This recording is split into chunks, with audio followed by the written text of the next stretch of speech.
Bonjour, je m'appelle Sébastien Dominique, je suis chirurgien urologue à Paris. Aujourd'hui, nous allons parler des examens qui permettent de faire un diagnostic de polype ou de tumeur de vessie.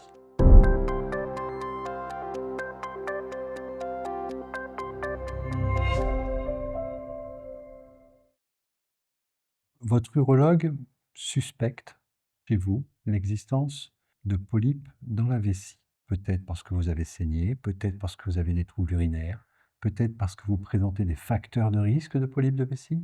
Vous êtes fumeur, vous avez travaillé longtemps dans l'imprimerie ou peintre en bâtiment, que sais-je. Il va alors vous demander un certain nombre d'examens afin d'étayer son diagnostic. Il existe deux grands moyens de faire le diagnostic de polypes de vessie. Le premier sont les examens d'imagerie médicale. Généralement, une échographie est prescrite. Il s'agit d'un examen qui est simple, facile d'accès, non irradiant, indolore et qui permet de dépister une grande partie des polypes de vessie. Parfois, votre urologue va préférer un scanner parce que le scanner va permettre, certes, d'explorer la vessie, quoique de façon peut-être moins précise qu'une échographie, mais va également permettre d'explorer l'intégralité de l'appareil urinaire, notamment la partie haute avec les uretères et les reins, qui sont beaucoup moins bien vus en échographie. Enfin, l'IRM a globalement assez peu sa place dans le dépistage des polypes de vessie.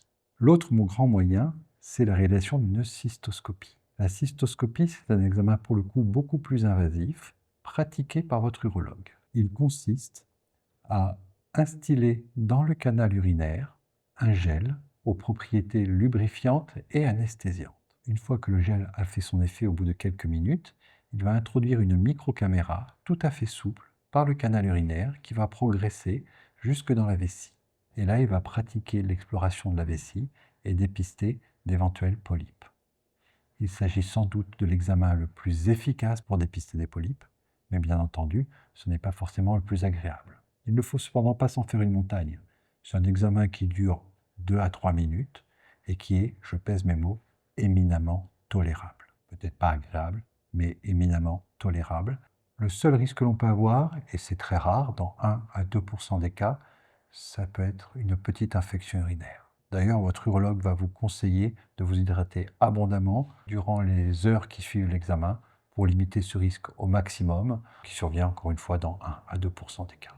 Pensez à liker cette vidéo et n'hésitez pas à vous abonner pour être tenu informé des parutions à venir. Merci.